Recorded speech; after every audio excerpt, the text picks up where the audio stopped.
Nah, sekarang kita bahas mengenai proses kedatangan Inggris ya.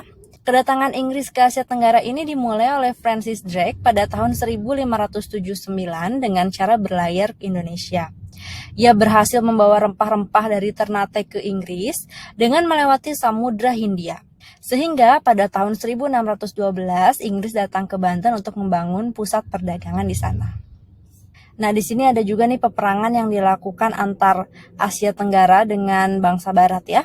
Misalnya seperti Kamboja dan Prancis ini. Nah, Kamboja, Prancis ini merupakan bagian dari kolonial protektorat Imperium Kolonial Prancis di Asia Tenggara. Didirikan pada tahun 1863 ketika Raja Kamboja Norodom meminta Prancis agar Kamboja dijadikan sebagai protektoratnya.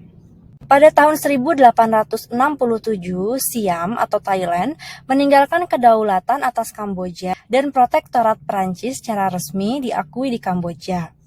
Kemudian, Kamboja diintegrasikan ke dalam Indochina, Prancis pada tahun 1887 bersama dengan protektorat koloni Prancis di Vietnam. Pada tahun 1946, Kamboja diberikan pemerintahan sendiri oleh Uni Prancis dan statusnya sebagai protektorat dihapus pada tahun 1949.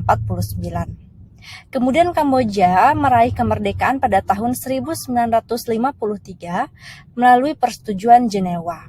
Nah, untuk penaklukan Vietnam oleh Prancis ini dimulai pada tahun 1858 dan selesai pada tahun 1884.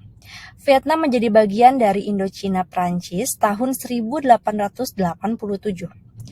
Vietnam mengumumkan kemerdekaannya setelah Perang Dunia II, tapi Prancis tetap memerintah sampai dikalahkan oleh pihak komunis pimpinan Ho Chi Minh pada tahun 1954. Berdasarkan Perjanjian Jenewa tahun 1954, Vietnam dibagi menjadi komunis utara dan anti-komunis selatan.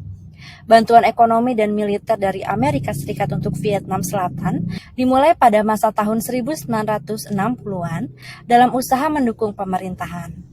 Tetapi Angkatan Bersenjata Amerika Serikat ditarik setelah Perjanjian Gencatan Senjata tahun 1973.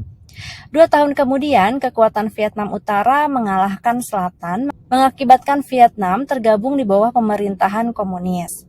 Walaupun perdamaian kembali selama lebih dari 1 dekade, Vietnam mengalami sedikit pertumbuhan ekonomi akibat kebijakan kepemimpinan konservatif. Namun, sejak pelaksanaan kebijakan Doi Moi atau renovasi Vietnam tahun 1986, pihak berwenang Vietnam telah berkomitmen untuk meningkatkan liberalisasi ekonomi dan melaksanakan reformasi struktural yang dibutuhkan untuk memodernisasi ekonomi dan menciptakan industri kompetitif dan berorientasi ekspor.